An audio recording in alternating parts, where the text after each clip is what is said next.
This is about Jesus. He, Jesus, is the image of the invisible God. For those of you who have your Bibles open, I'm in verse 15. The firstborn over all creation, for by him all things were created. What? Really? That are in heaven and that are on earth, visible and invisible, whether thrones or dominions or principalities or powers, all things were created through him and for him. He is before all things. In him all things consist. He's the head of the body of the church, who is the beginning, the firstborn from the dead, that in all things he may have the preeminence. For it pleased the Father that in him all fullness should dwell, and by him to reconcile all things to himself, by him, whether things on earth or things in heaven, and having made peace through the blood of his cross. Stop. Oh my word. What a list. Now, he gave this list to the Colossian church. Okay, so number one is, he is the image of the invisible God. It's like God took a selfie and sent it down to us. Because how many of you, if you're like me, you feel like God the Father is pretty big and you can't totally understand it.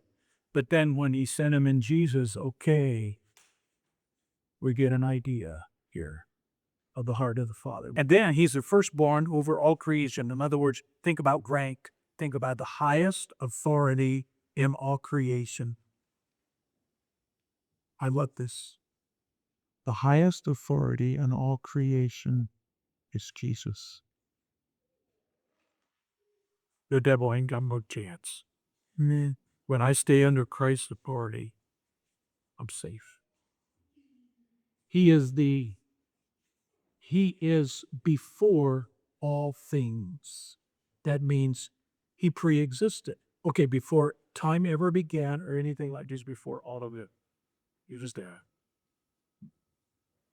That's time, isn't it? In him all things consist.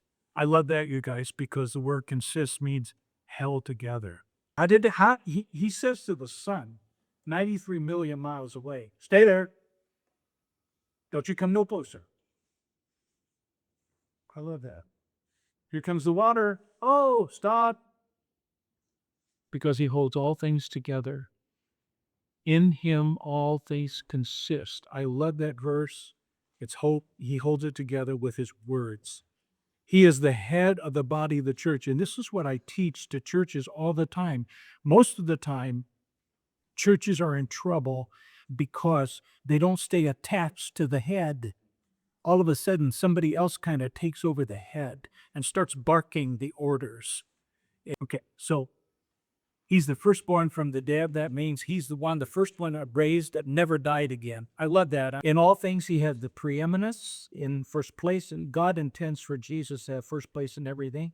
If you're looking for fulfillment, you're going to find it in Jesus. Young guys, you're in it all the time, as the love of pleasure, the love of money, and the love of pride. And it's just lust of the flesh, lust of the eyes, of pride. And that just controls everything, and it stinks. It really stinks. And you're caught up in this system. And we're looking for satisfaction, but really it's all found in him. And then finally, by him, all things are reconciled. In other words, we've all sinned. We've all gone away. The creation groans and travails to now, but Jesus died to save it and bring it back, even our physical bodies.